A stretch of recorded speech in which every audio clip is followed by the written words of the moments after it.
साथियों, आप में से कई लोगों को पता होगा कि जो हमारा सूचना का अधिकार, जो राइट टू इंफॉर्मेशन एक्ट है, वो संशोधित कर दिया गया है और बहुत ही बुरी तरीके से उसको कमजोर करने की लगातार कोशिश चल रही है केंद्र सरकार की।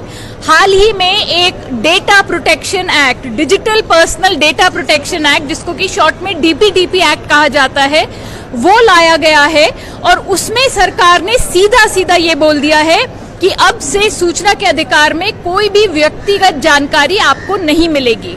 आरटीआई कानून में पहले से ही व्यक्तिगत जानकारी को देखते हुए ध्यान दिया गया था, जिसमें कि ये लिखा हुआ था कि यदि कोई भी ऐसी व्यक्तिगत जानकारी हो जिसका जनहित से कुछ लेना देना ना हो या पब्लिक एक्टिविटी से कोई रिलेशन ना हो या ऐसी जानकारी जिससे किसी की निजता को ठोस पहुंचेगा, वैसी जानकारी नहीं मिल सकती थी, लेकिन बाकी सारी जानकारी मिल सकती थी।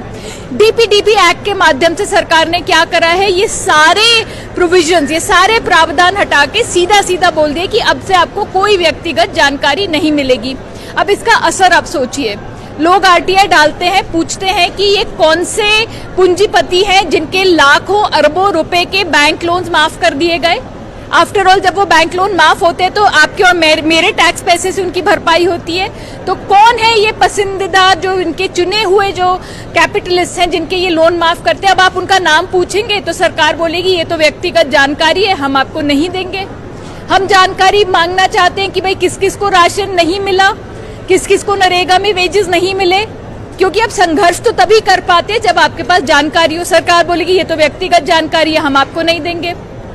आरटीआई में लोग पूछते हैं कि हमें जजेस की, हमें सरकारी नौकरों की, हमें पब्लिक सर्वेंट्स की संपत्ति का ब्यौरा दीजिए। भाई कितना पैसा है, कितनी जमीन है, कितनी गाड़ियां हैं? कहीं ऐसा तो नहीं है कि जो उनके नॉन सोर्सेज ऑफ इनकम है उससे बहुत ज्यादा उनके पास संपत्ति है? कल को आपको बोला जाएगा कि आपको संपत्ति का ब्यौरा नहीं मिलेगा। कल को ये भी हो सकता है कि सरकार बोले कि अब से हम इलेक्टोरल लिस्ट को भी हम पब्लिक में नहीं डालेंगे, क्योंकि उसमें भी तो व्यक्तिगत जानकारी है, आपका नाम, आपका पता।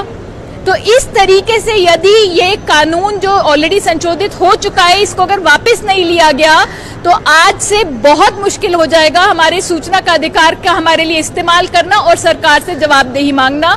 इसलिए हम चाहते हैं कि ये संशोधन सरकार वापस ले और आरटीआई जैसा था वो वैसा ही रहे।